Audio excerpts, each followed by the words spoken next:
But if I didn't have that thing in the back of my head saying that I have to make money, I could just do it. Humankind made several plans that could potentially deal with the threat in the long term, but the immediate effects on humanity would be drastic. It turns what was once fertile land. When you think of fertile land, it's anything to do with creations, and it's going to dry it up. My name is Sonia Herrera. Welcome to my channel. This is Anomaly. So the video that I started listening to today, it was called The Great Ravine, the Three-Body Problem, and it was put out by Quinn's Ideas on YouTube. So in this talks about the series, The Three-Body Problem. This series, of course, tells the story of a humanity grappling with the fact that a powerful race of beings known as the Trisolarans have set their sights on the Earth. In 400 years, they will reach the planet and begin their invasion. So they know their world is going to be destroyed. And what kind of chaos happens on the planet as they know this? We will focus on a specific time period, the Great Ravine.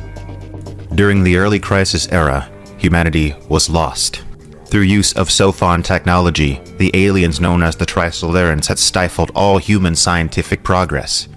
Now, as soon as they started talking about this, I was like, I know what this is talking about. In 2017, where I realized that I was catering basically to my husband in that I was trying to make sure that everything was level so that I wouldn't have to deal with chaos. Well, I came to this realization that he's going to do what he's going to do and that it's not my responsibility or problem basically to make sure that everything is fine. And so I decided that I was going to get back on my medications because I had not gotten back on them after my pregnancy because he would steal them. And I also decided I was going to go get my master's degree. I already had a bachelor's in philosophy. I decided I wanted a master's in consciousness and transformative studies because I had always wanted to be a professor. So I made this decision to go back to school. And as far as my medication goes, I didn't say anything to anyone about it at first. About a week after I made that decision, I had foot surgery the day before, and then the next day he attacked me in my sleep. And the next year and a half, basically we were back and forth because he went to the mental institution for a week. It was on and off, good and bad. I didn't leave him immediately. It eventually caused us to end the relationship. So I got divorced, which caused me to need more money, which then I decided to start working more. Now at this point, I was in school full-time getting my master's degree. I had 5 kids living with me, plus his daughter from his previous marriage actually moved in with me for 6 months. So I had 6 kids living in this house with me. And I went through that divorce process, which was a nightmarish. But in 2020, when the whole COVID thing hit, they didn't give me the student loans that I was expecting in January. And they kept trying to work on it, saying they're trying to figure it out. I borrowed money from my mom to help cover some of the expenses, but I had to work more, which caused me to be more stressed out about school. And then May come around, which was when I was supposed to get my next set of student loans, and I was short again, and they still hadn't fixed the problem. And I couldn't keep working that much and going to school and having 6 kids living in the house with me. And I still didn't have enough to pay my bills. And so I ended up quitting everything in a sense. I moved into a tent in the woods, and it was summertime. So my kids came with me, but they also were back and forth to their dads too. And I just did delivery driving. I quit school with only 4 classes left to have my master's degree. With the divorce and the master's degree and everything, it came to me being $250,000 in debt. Yeah. I've always worked 2 or 3 jobs or been in school full time, plus had the kids. But I was to the point where I felt like I never saw my kids. I never did anything that I felt happy about. I wasn't even excited about my school anymore because I was under so much rush that I couldn't do it well. Because I was working so much, because I was working at least 40 hours a week plus going to school full time. So I decided to start social media and start doing that stuff in 2019, actually, before I went, or in 2020 or 19, sometime right before I went homeless. And being homeless, I thought I'd save money for a couple months. Well, then the housing, like there was a boom in housing all of a sudden in the area that I lived in where it like doubled in price. So then I couldn't afford it. And nobody would rent to me because my credit took a plunge with a divorce. And so I was paying like $2,000, $2,500 a month to live in hotels, trying to get this social media to get going. But basically, over that time period, for the last 4 years, it's like I would be in a place for a certain amount of time. Something would happen and I would have to pack up, move. And so I'm like always having to figure out where I'm going to be living and how I'm going to have money. And all I've wanted to do was make videos and write about the stuff that I've learned. But I've had so many things just end suddenly in the last 4 years. People for potential relationships that have just ended. I've had places to stay that have just ended. I've lost 2 or 3 cars or something like that. Every time I start to do anything with my social media or whatever, it just ends.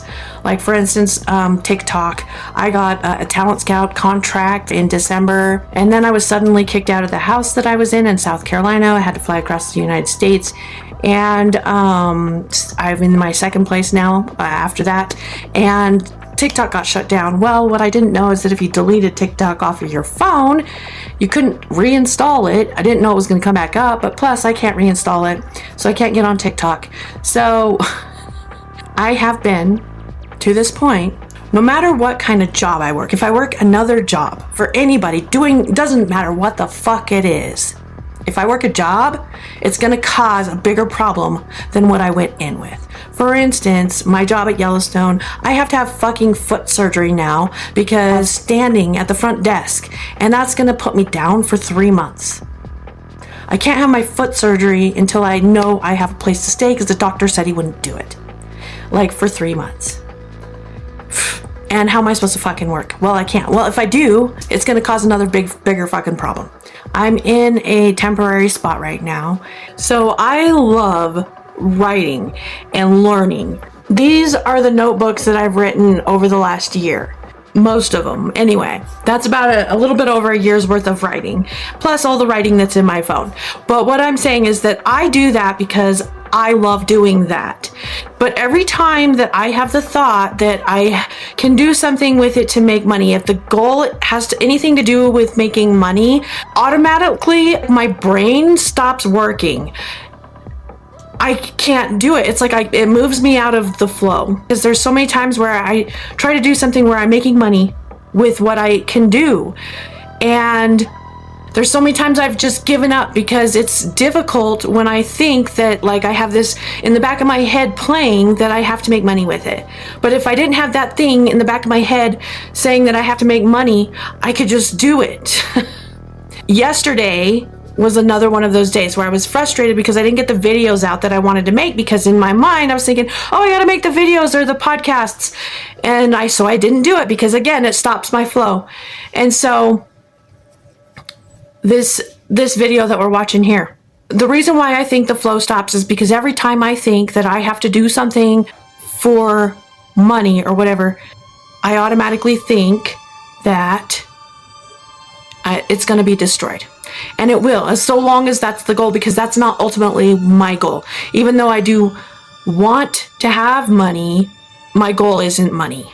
So when people ask me questions, trying to bring my focus on it, or when I have to do things where I have to focus on it, it throws me off from doing the very thing that I could do to actually have it. So in this video, they're talking about how the world's going to be destroyed. So in other words, if I know that if I work on something, it's like something's going to happen. Don't get comfortable because if you get comfortable in a place, you're going to get kicked out. Don't get a job, because if you get a job, then something's going to happen to make it so that it was worse for you to get the job than if you didn't get the job. Don't try and make money with your creative ideas, because if you do that, then it's going to destroy the creative idea. Humankind made several plans that could potentially deal with the threat in the long term, but the immediate effects on humanity would be drastic. The point of all of this is that it's bringing me into where I want to be, which is in the present moment. See, when I write all these notebooks, it's not for the goal of writing all these notebooks. It's because I love doing it as I'm doing it, because I'm excited about what I'm doing. And that is exactly the mindset that I want to be in. So this video playing this morning is saying, hey, and it tells me the process of what happens when I know, when I have this in my head, that it's going to be destroyed. Whatever it is I'm doing is going to be destroyed or cause destruction. Humanity began to see shifts in the economic and social climate. A shift towards wartime. The pace of this social and economic transformation would increase exponentially. It was here that the standard of living globally began to decline significantly. So the people shift towards war. So what I do is, first I get mad. I get mad that I'm working on something that I don't want to be doing. I'm doing a job for someone else that I don't want to be doing. So I get mad basically about the world and life and how I'm not being true to myself. People became paranoid. Then it says there's paranoia. Again, like I said, I have this thing where I'm like, this is going to be destroyed. This is going to turn out worse for me. Forms of speech and expression begin to be restricted. Censorship. Yeah, I go along with it. Like if I'm at the job working the front desk, I'm not sitting there telling people like, this is so fucking stupid. Why are we doing it this way? This is a waste of time. Why do we care about this? Like, I keep so much shit in my head. In the minds of much of humanity, there was no point in saving the earth. Why save a world that would in the end not be for us? The general attitude was, what the hell is environmental protection for? Even if Earth turns into a garden, isn't it all going to the Trisolarans anyway? Then there's this point where they said, there's no point in saving the Earth. Okay. The people got to this mindset where there's no point in saving the Earth. Now, one of the things that has been destroyed a lot are my friendships. I have lost so many friends and had so many people like betray me, or one of the oddest things is like I've had a lot of people think that I am either mad or attacking them when I'm not, or at least that's not my intention at all, or that it's like they misunderstand me, and I try to explain but they don't want to understand, and it's just really odd. But it's gotten to the point where I'm so isolated that I'm like, why the fuck would I even want, why do I even care? I don't care anymore. I don't care about saving the world. I don't care about helping people because they're all gonna just fuck me in the end anyway. And yeah. This led to anomalies in climate. This led to an increase in the greenhouse effect, and most importantly, desertification. Desertification is the process by which fertile land becomes desert. And that basically says that by having this attitude, by me having this attitude, it turns what was once fertile land. When you think of fertile land, it's anything to do with creations. So I'm a very creative person, so I have a lot of creative ideas. So what it's going to do is it takes all that fertile land and it's going to dry it up. Also, me being, well, I'm a girl, obviously. But anyway, so this will play out in your body. So this will affect your hormones too. So like if your creativity dries up, because this says it takes the fertile land and the fertile land dries up. This is going to dry up the hormones in your body too. This will make you non-fertile in some way. Because when you're fertile with creativity, it's also connected to your body being fertile as well. And it says that it starts turning it to desert immediately. Now the desert is also connected to the void. In Genesis chapter 1, when it talks about, it says the earth was formless and void. If you were to translate that into Hebrew and look at the etymology, it is like a desert-like state. I have come to understand that deserts, symbology of the desert is when it is a time when God abandons you, or when you feel like you have been abandoned by God. And when you have been abandoned by God, it's because you have not found meaning in where you are at. Not necessarily not meaning. The meaning is, for instance, the universe is against me, or like there's this like hopelessness.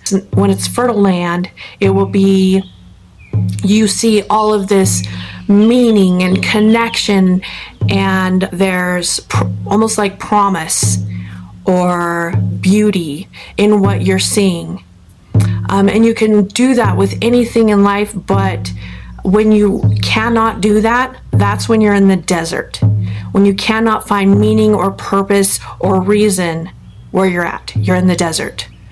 And so this video to me was kind of like telling me to wake the fuck up. It was saying, don't let all of the fertile seeds that you have in you, that stack of notebooks that I have, turn into desert. Don't let your life turn into nothingness. Don't let all of the meaning fall away. The other thing that I'm getting with this too is that the ones that aren't growing, the relationships that aren't growing, the seeds that aren't growing, the things that aren't growing, instead of focusing on them, it's like look for the ones that are and fertilize them, nurture them. And when desertification began to occur on Earth, it happened extremely fast, faster than anyone previously could have imagined. It's not what you imagine, like the desert advancing from the Great Wall. No, it was patchwork erosion. Perfectly fine plots of land in the interior began turning to desert simultaneously, and it spread from those points like how a damp cloth dries in the sun. Because of this extremely fast patchwork desertification, agriculture production plummeted to a halt. And then the grain reserves were exhausted. This led to mass starvation on a level never before witnessed. Zhang Yan's description of the Great Ravine tells of a hell world full of cannibalism, hunger, violence, suffering so widespread on such a massive scale that it would be difficult to imagine. And for 50 years this would continue. And in that time period, the population of the Earth would drop from 8.3 billion to 3.5 billion. When you feel empty or you're missing something in life, you want to consume. So like when you feel empty of food, you want to eat food, right? Or like you want to consume food. When you feel empty of love, a lot of times people will have multiple sexual relationships trying to fill a void that they can't understand why they can't fill. Also, when people feel empty of comfort, a lot of times they'll do a lot of drugs, or empty of motivation. There's other drugs for that. There's ways that people consume to fill an empty void, and that consumption uses people. They use other people for to fill their own emptiness. He speaks of massive, dry, great plains stretching endlessly. Millions of humans fleeing famine, marching through this endless desert. Those who died were eaten by the others. He speaks of the scorching earth and the scorching air, and sand in the air so thick that it blocks out the sun. He refers to it as the Grand March of Hunger. A shift would eventually occur, however, but it required a change in the thinking of most people. So this requires a change in the way that I think, and it's like the whole reason why I've been working on this is because I want to show people how to live in a different way, show people how to think in a different way, to live in a different way, to have the world be a better place. But how can I show people if I'm not doing it? And so this is me just taking one step at a time, because it's like, if I don't do this, how am I going to move forward and do it? As people came to terms with the Great Ravine, the more they wondered if all of this was worth it. Was the long-term victory of humanity in the doomsday battle against the Trisolarans ultimately worth all of this death and suffering? Ultimately, in the end, it wasn't. Think about what's more important: the child dying of starvation in your arms, or the continuation of human civilization. Right now, you might think the latter choice is more important, but you wouldn't have in that day and age. No matter what the future might bring, the present is more important. As time went on, more and more people began to think this way. A slogan was formed: make time for civilization won't make time. Essentially, civilization was meant for us, and the present should not rob itself of a functioning civilization for the sake of future-proofing, especially when there was no guarantee of victory. And from this point on comes a second enlightenment. The whole point of this whole video is to bring basically you to the present moment. By changing the way of thinking, you improve your life, improve the lives of the people. They put all of their attention into improving the lives of the people. Everything moved quickly after that. There were fewer people, after all. And in the space of just 2 decades, life returned to pre-Great Ravine levels. Then Golden Age levels were restored. People had set their hearts on this road of comfort, and no one wanted to go back. After the Great Ravine, all of the world's cities began to develop underground. Most humans no longer lived on the surface of the earth. Humanism comes first. Perpetuating civilization comes second. The book brings up the concept of civilization immunity. It essentially means that when a planet has suffered a serious illness, this can trigger society's immune system. Essentially, the idea was that since humanity had gone through the Great Ravine, humanity could never return to that state. Whether or not this would be true in the long run would remain to be seen.